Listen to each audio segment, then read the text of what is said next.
Redshift here, doing my part to shift perceptions out of the pink and into the red. I think most people recognize how stupid and cuckish and shameful and just lame and ridiculous it is to be part of a religion that has degrees of power or initiation or spiritual attainment. Like you have to ascend through the ranks of the Golden Dawn or Catholicism or Freemasonry, right? Like this is a very hierarchical, artificial, power-based, nepotism-based, or opinion-based type of thing. I think most people realize how cuckish this is. To recognize the authority of other people, to proclaim the validity or lack of validity of your spiritual attainments. Like, how the hell would they know if you're a spiritual person or a good person or not? How do they know? They don't have supernatural powers. They're not you. You know, you know what I mean? So recognizing them, you recognizing them as having authority over you and declaring you to have or not have certain spiritual attainments is ridiculous. I think most people recognize this fact. So most people don't want to be part of a religious group or of a religion or a group or whatever. Like they don't want to be part of the Golden Dawn or Freemasonry or Catholicism or whatever, in which spiritual attainments are basically officially recognized or whatever. All right, like where you have to climb the ladder, like in a corporation. Most people realize that's stupid. Like, why would I recognize their authority in that? You know, Protestants rightly see that it is stupid to have a priest sit between you and God. It's ridiculous. You know, if God exists, you can just talk directly to him. Protestants realize this. You know, you don't need to go to a priest to get forgiveness of your sins or anything like that. You know, if God exists, then he can forgive your sins on his own. Or it's more like karma and not even God can forgive your sins. But either way, you know, you don't need a priest to facilitate your forgiveness. That's insane, right? Even and in like Buddhism, you know, like you can get empowerment, but like that doesn't give you enlightenment. And you can like, you know, you can have a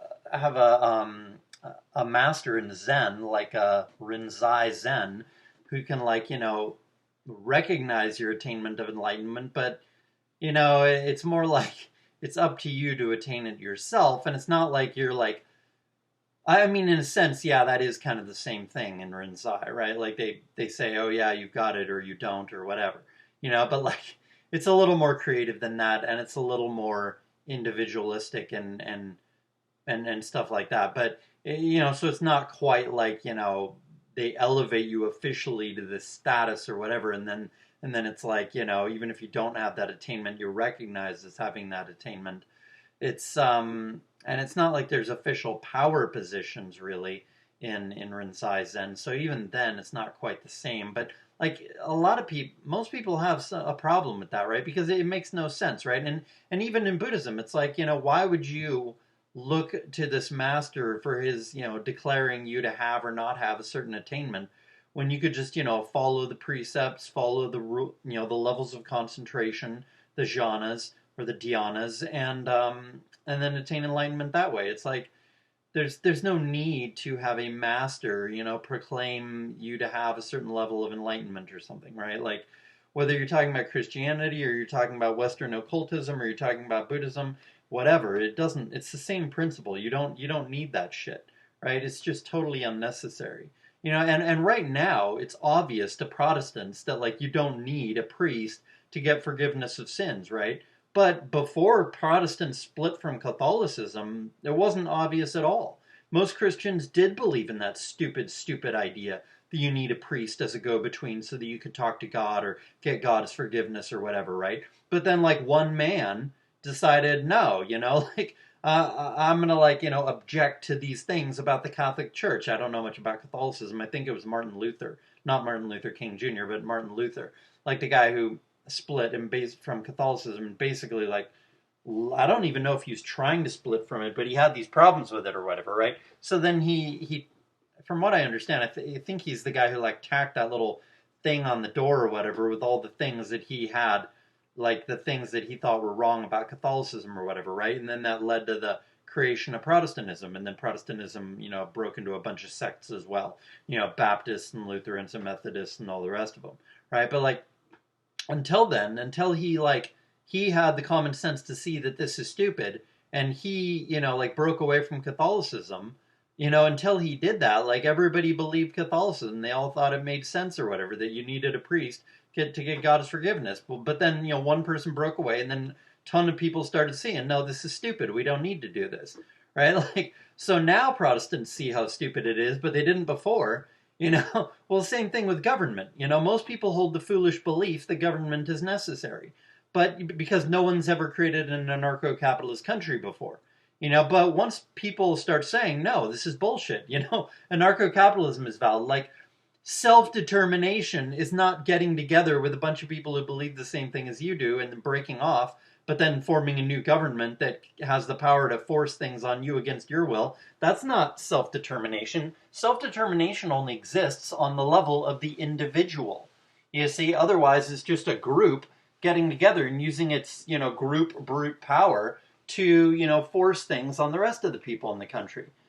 So whether that's, 99% oppressing 1% or 51% of the country oppressing the other 49%, it's still the same principle. It's a principle that somehow you can force things on people and that's somehow justified because you got the consent of the majority to do this. But no, there can be no consent other than on the level of the individual, because there is nothing other than the level of the individual. A government may be sort of like a person in a sense, but it's not a real person. It's not a conscious individual, you see? And so you can't say that government can consent or not consent. And considering it consists of all these individuals who, many of whom don't consent to what it's doing, unlike, cells in a body, which are all built for a certain purpose and do their purpose. So, like, cells are not conscious, and they're all built for a certain purpose, and they're doing that purpose, right? So cells in a body are not the same thing as individuals in a government, because, cells in a body, the cells are not conscious, and they're all doing exactly what they were supposed to be doing, what they were designed to do, But people under a government, they want to do things that they're not allowed to do, things which are often very good, entrepreneurial things, which the government is preventing them from doing, or free things, or virtuous things that the government doesn't want them doing, like, funding tails or something.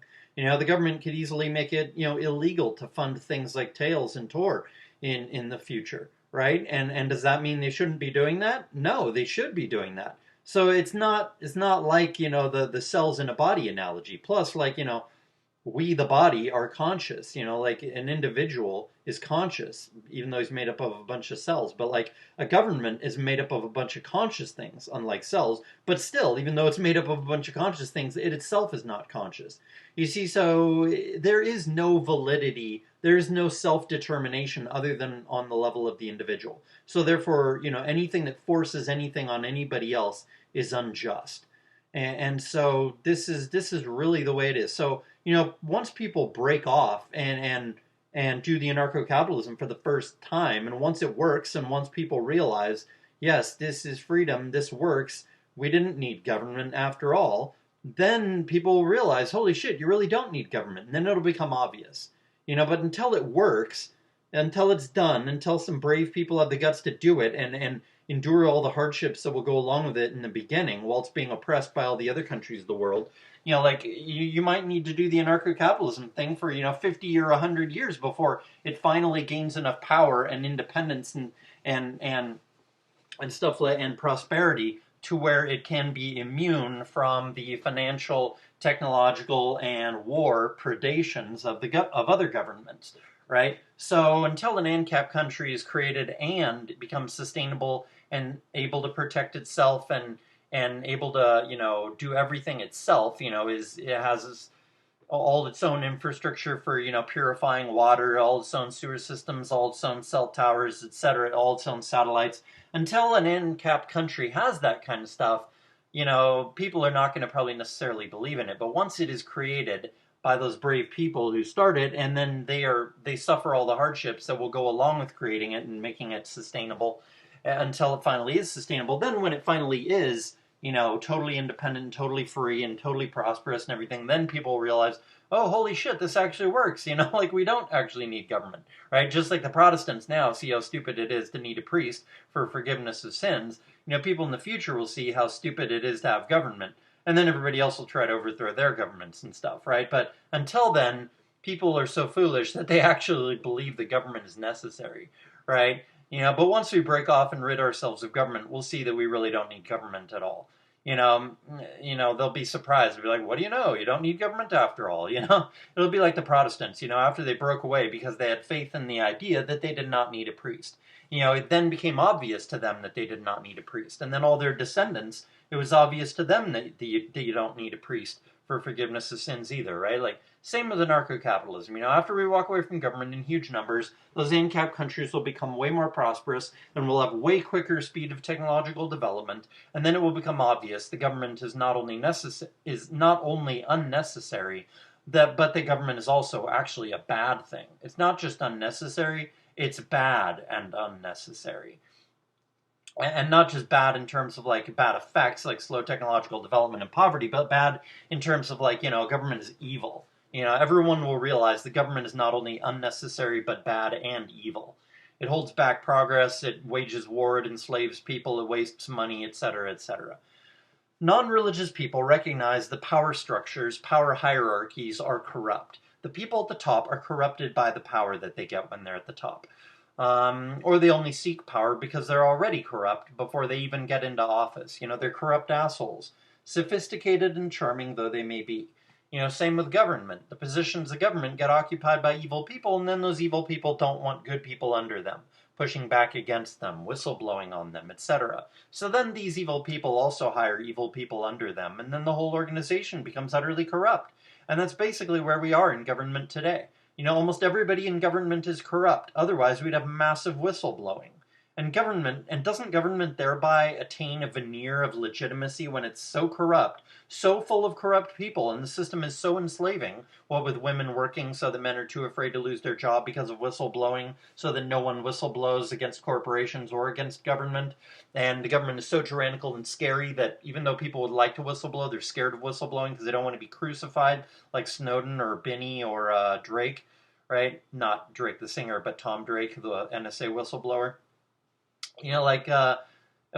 When this is the case, so that no one whistleblows, even though everybody should be whistleblowing, the lack of whistleblowers makes it seem like there's nothing corrupt about government, despite the fact that it's incredibly corrupt. Like, if there's a little corruption, but it's mostly good, then you get some whistleblowers, and then you realize, yeah, there's some corruption in government and stuff, right? But ironically, when government is super, super, just absolutely, almost entirely corrupt, then you get hardly any whistleblowing because all the evil people are hiring other evil people, and they're keeping each other in line, through various means, blackmail or, threats of firing each other or, economics, refusing to, I'll tell my buddies and you'll never be able to get a job if I fire you from this, right? And everybody knows that, so nobody whistleblows, even though it's so bad that everybody should be whistleblowing. And a ton of people would like to be whistleblowing, right? The more corrupt government becomes, the less corrupt it seems because there's less whistleblowers because of how corrupt it is and everyone's scared to whistleblow. You see? Why do people recognize the legitimacy of government when they recognize that Freemasonry and Catholicism and Golden Dawn are illegitimate in their claims of validity? It's the same thing here. Who's to say whether we should have a Federal Reserve or not? Who's to say that fiat currency is better or necessary? What makes, or, better or worse? What makes their opinion better than anybody else's on anything? Right? What makes these fiat currency people any more knowledgeable or wise or any less knowledgeable or wise? Who's to determine whether fiat currency is good or bad or whether we should have a Federal Reserve or not or whether we should have an army or not? Who's to make those determinations? People have different opinions on different things, right? So why not instead have anarcho-capitalism? Total freedom. And then if some people want to do fiat currency, great. Let them do it. They can do it because there's freedom. And if other people don't want to use fiat currency, and they want to, under this free country, this ANCAP country, they want to use gold or Bitcoin or something like that instead, then they can do that. And then we'll see which one works better, right? Fiat currency or sound money. That's capitalism, letting everybody do what they want. Capitalism is freedom, and freedom is capitalism. They're basically the same thing. Right? And capitalism, true capitalism, like a true Silk Road 3.0 that's totally not restricted in any way, not hackable or traceable at all either, so it's impossible to take down, and you can buy or sell absolutely anything, moral or immoral, Like a true Silk Road, an unlimited Silk Road, an uncrackable Silk Road would be true capitalism. And that would lead to freedom because it would do murder contracts on politicians and on family court judges and on ex-wives. And it would get the country back under control because, guys aren't going to hire guys to kill their ex-wives unless their ex-wives really deserve it. And a woman who cheats and steals a guy's kids does deserve to get her head blown off.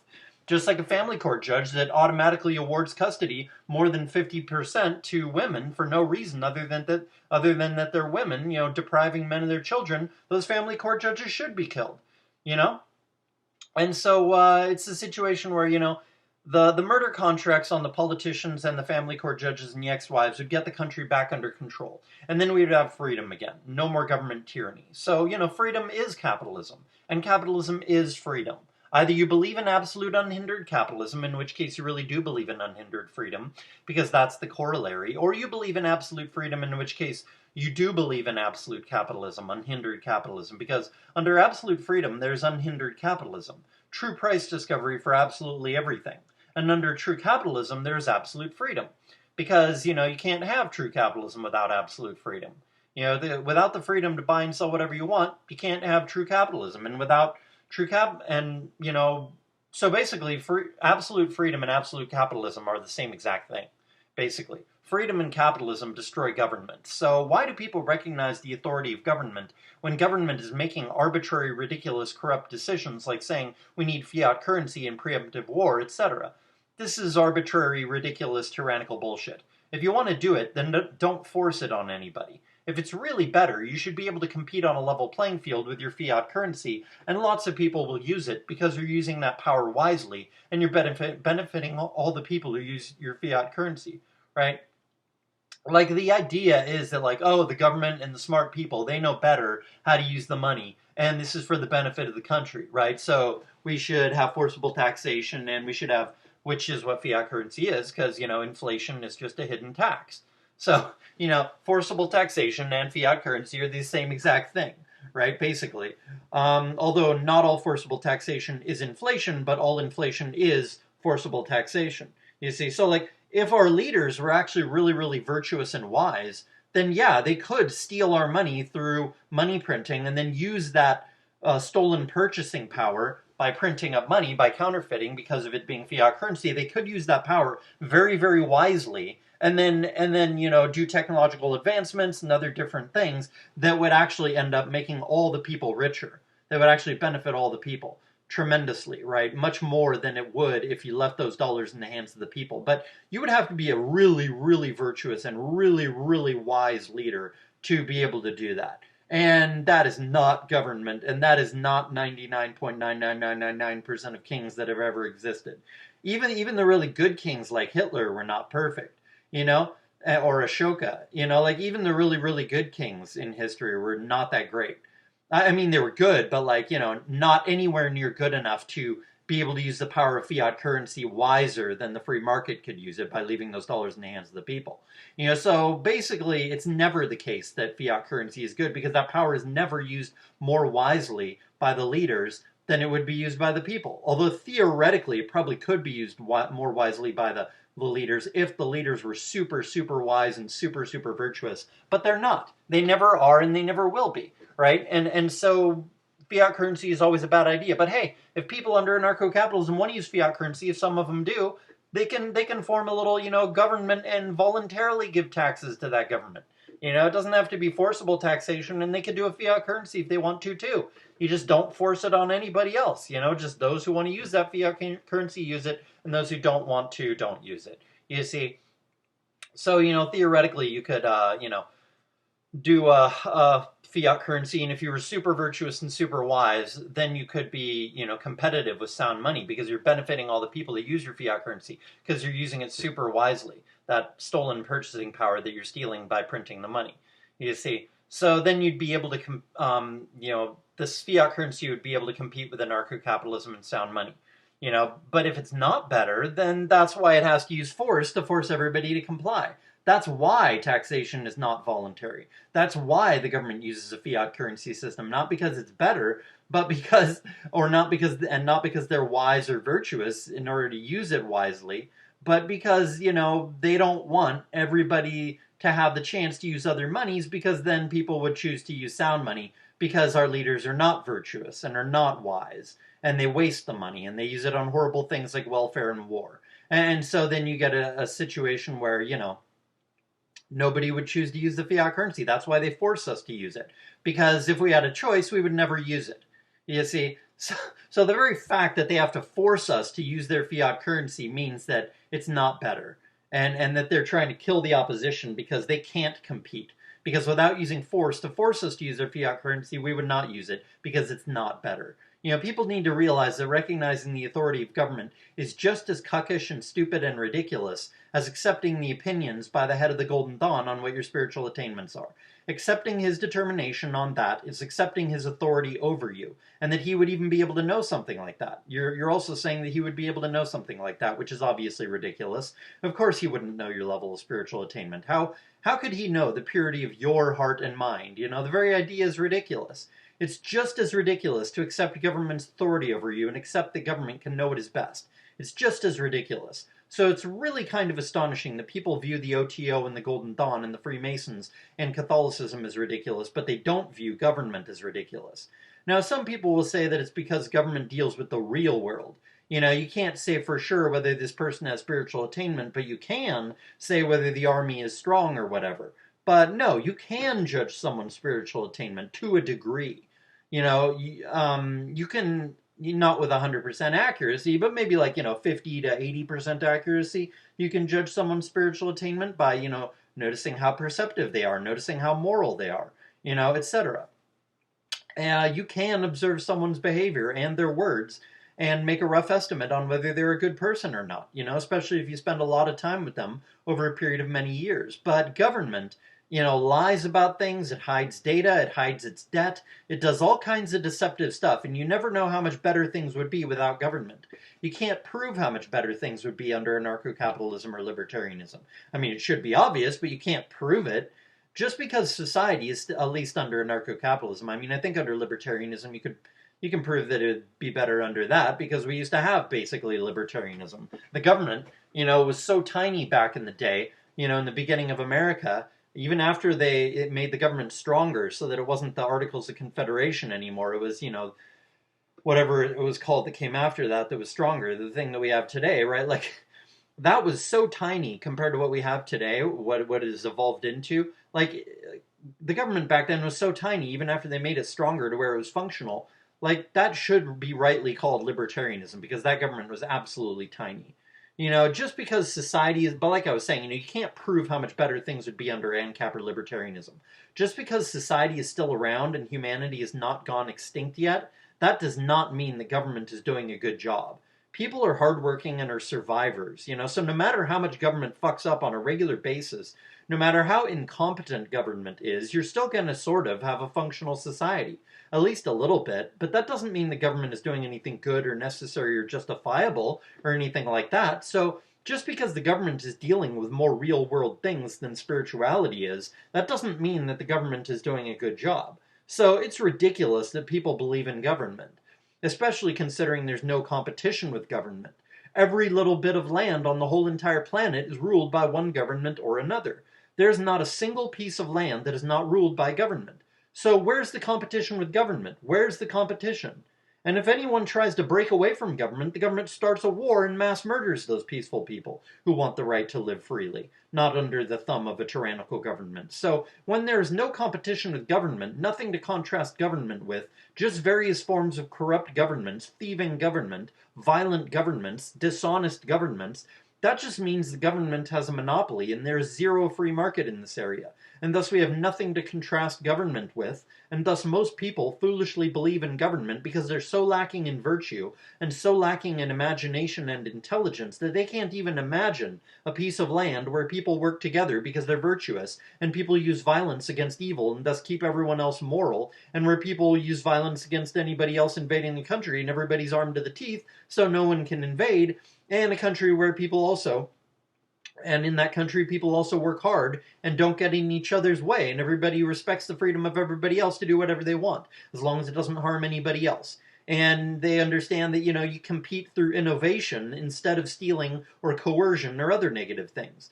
You know, like you get a society of virtuous people, they'll compete fairly and they'll try to make themselves better and more original to compete rather than trying to make everybody else worse. See, in a corrupt society like today, people try to destroy the competition. That's how they make themselves succeed, right? They either steal other people's ideas or they destroy other people, or they buy them out or whatever, right? They destroy, and that's how they, get richer, right? But in a real society, people compete through innovation and hard work, not through stealing or coercion or destruction.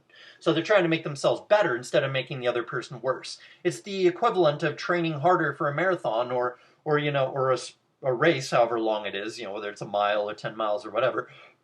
Like, training to make yourself faster. And like, at the end of the line, if you're running with the other person, you're just, right next to the other person, like, doing things how it is today is like tripping the other person so that you can win.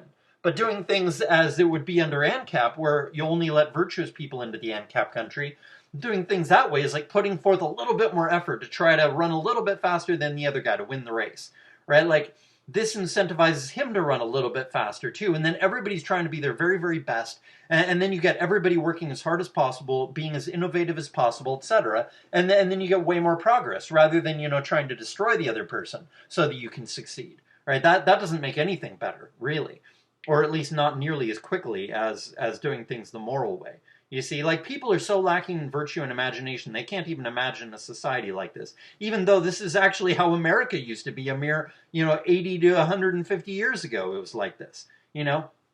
People these days in America, because America is so corrupt, and they're born into it, and they just think that's normal, they can't even imagine a world where people use sound money and where the price discovery mechanism that always naturally exists in the absence of force, such as government force, the price discovery mechanism provides the prices for things and naturally makes things as efficient as possible, and thereby naturally directs people how to behave, such as how to live, how luxuriously or how pauperously, how much people should oppress women or let them do whatever they want, how much people should use violence against others who are being vicious or annoying or reckless or whatever, how much people should be investing in technological development, how much people should be investing in home defense, etc., how much people should be owning shares in the company they work for, etc. Imagine if everyone owned shares of the company they worked at. Imagine if everyone sold those shares when they quit, such as if their boss was being immoral and then a bunch of employees decide to quit and they all get to take their shares with them.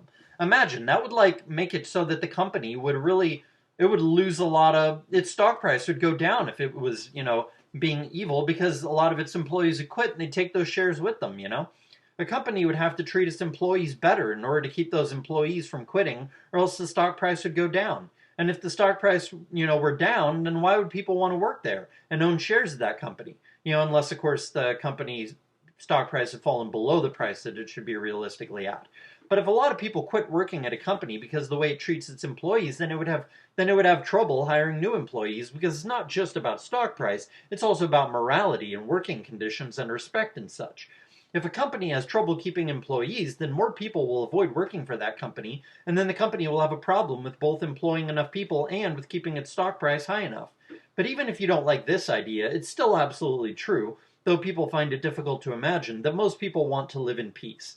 This is absolutely true. They want to be left alone. They want to leave other people alone. They want to avoid harming others. They want to work hard. They want to improve the world. They want to save money for the future. They want to make a better life for their kids. They want to push technology forward so that, their kids have better lives than they did, etc., And thus, an ANCAP country, if started with only moral, brave, freedom, absolutist, anarcho-capitalists, if an ANCAP country was started only with those kind of people, freedom absolutists who are also brave and highly virtuous, an ANCAP country like that would be incredibly successful and would show the world that no, you don't actually need government at all. Government creates almost all problems. Without government, almost all problems would automatically go away. And the ones that did not would be able to be easily solved by the total freedom that would enable solutions to be quickly found to the few problems that remain when government is gone. Government creates problems by its tyranny, and everything government does is backed up with violence and is therefore artificial and tyrannical. It creates problems and then it proposes itself as the solution to those problems. Misandric laws cause a fuck-up in SMV that artificially raises women's SMV and artificially lowers men's SMV, and this causes some incels to go on killing sprees, right? And that's just one example. I mean, there's so many examples, right? What happens? The misandric laws cause a fuck up in SMV that artificially raises women's SMV and lowers men's SMV, and then this causes incels to go on killing sprees. And then the government says, we need to ban guns. Right? Like this is what happens. And then the banning of guns causes government to go crazy with the tyranny in a way that it never could have before. And then that causes massive problems with poverty and environmental destruction and all kinds of other problems. And then government tries to take control of the economy because of how everything is all fucked up because of what government itself has done. And then it tries to, institute prices for food, like making it illegal for the price of food to go up, or all these other things. And then food and shelter, you get a massive black market. This massively undermines the government, or you get other massive negative consequences by trying to control the prices of things, right? Food and shelter become unaffordable because of the massive spending and the massive tyranny of the government. And then the government fucks that up, and then millions of people starve to death, or because of the, unaffordable food or shelter or whatever, or the government collapses, or the government limps forward and people are barely surviving. That's the kind of thing that happens under government. Just because some governments are less bad than others doesn't mean that any government is ever a good thing. It doesn't mean that any government is ever necessary. It doesn't mean that things would not be way better if we had no government whatsoever.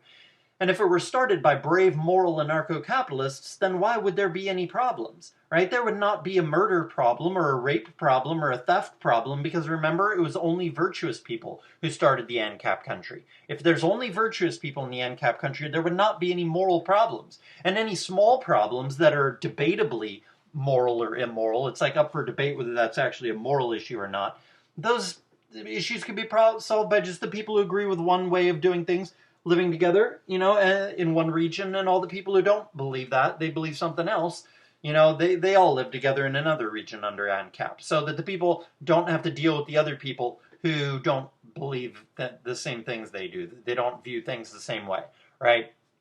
So all the problems that are clearly an issue of morality, rape and murder and theft and stuff, those would be things that basically everybody agrees in, because you only had moral people start the country. And all the things that are of dubiously, moral issue, you're not sure whether it's moral or not, or there's debate on whether it's moral or not, such as polygamy or all kinds of other stuff, non-SMV related things, such as how you do things in the financial market or whatever. What's an acceptable rate of interest or whatever, whether it's usury or not, or whether people want to voluntarily use fiat currency or not, whatever. All these kinds of things would be things that, people separate over. So then there's no problem there either. There's not going to be a tyranny problem, because any tyranny that would arise would be dealt with by the violence of those brave ANCAPs who are armed to the teeth with weapons far more advanced than the weapons that the government lets us have today. There would be no economic problems, because there would be nothing interfering in the economy. There would be no wars over religion or lack of religion, because everyone would leave everyone else alone to practice whatever religion they wanted to. There would be no poverty, because there would be no police to protect women, and so women would have to get out of the workforce in order to obtain the protection of men, and women choosing to not work. There would be, much higher, men would make way more money, right? And there'd be no taxes, and so, higher wages and no taxes would mean that everyone would be way richer than the citizens of any other statist country on earth. And sure, there would still probably be poverty in an ANCAP country, but probably the poorest person in an ANCAP country would be way richer than the average poor person in any statist country on earth. The poorest people in an ANCAP country would probably be the equivalent of middle class or lower middle class in any other country on earth.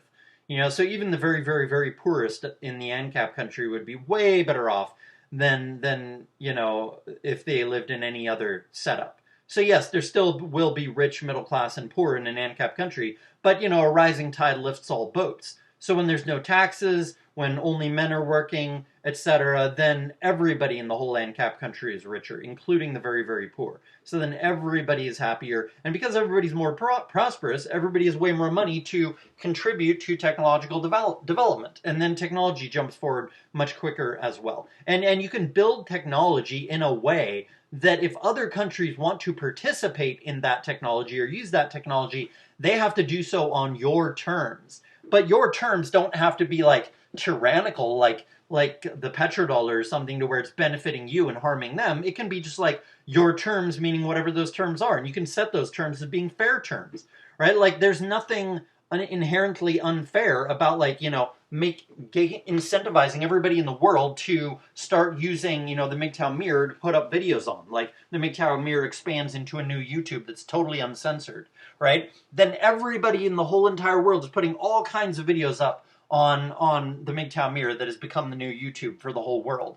And then they just have to adhere to the rules of that, which is just that there's no rules, right? Or they have to use your currency, and the only rule about your currency is that it's an honest money, right? It doesn't unfairly benefit your ANCAP country. It's just an honest money, so it's fair no matter who's making the most money using it, But like, because it's fair, it's not giving an unfair advantage to any other country either. You see, so then everybody would start migrating onto using all the technology created by the ANCAP country, and then the ANCAP country would be setting the standard, and all these things would start interacting and everything, and then the ANCAP country would be building the new world, and everybody would be hopping onto that new bandwagon, that new world, using all the new technologies created by the ANCAP country. And then the ANCAP country frees the whole world through technological development and everybody adopting that stuff because it's to their own benefit to do so. And because it doesn't disadvantage them to use it, it just forces them to be more freedom oriented.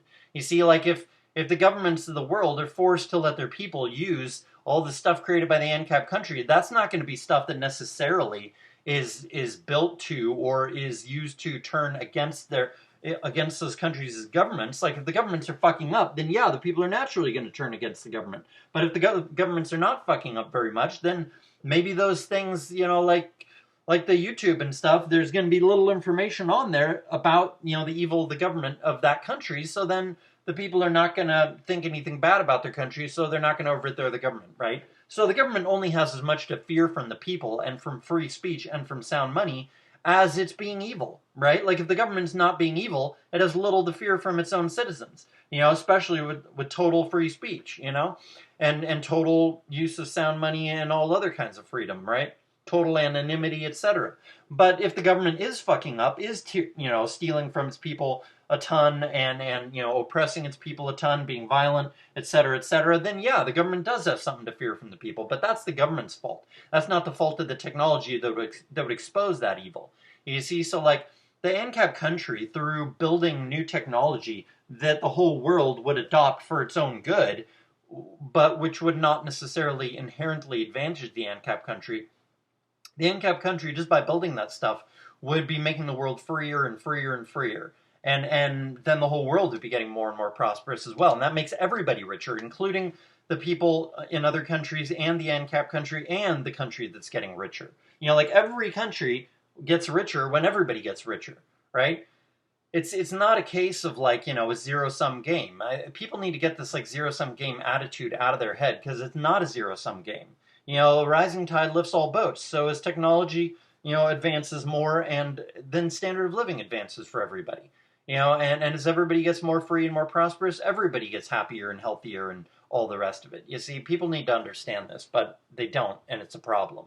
Which is why we should walk away and form our own ANCAP country, because there's really nothing else to do other than to walk away and form your own ANCAP country. And I think I'm going to say this in a future video. I discuss it in more detail, but if you walk away, it may seem like you're just dooming them to being enslaved by their statist governments that they live under, and you're not helping them by just walking away and forming your own country. But actually, by leading the example, and by building all kinds of freedom-oriented technologies that they will be other people in other countries and even other governments will be incentivized to use as well, that will actually lead the way so that other countries become freer and more prosperous as well. So you walking away from them and leaving them to their own fate is actually you allowing yourself to build something that will eventually lead them out of slavery, the people in other countries too.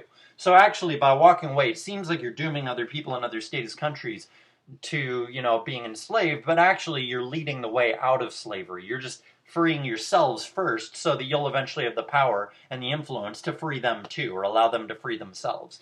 You see, so actually it's totally moral to walk away and leave them to their fate, because you won't be leaving them to their fate. You'll be creating technologies that eventually free them as well. This has been Redshift. Hope someone liked this video. Peace trucks.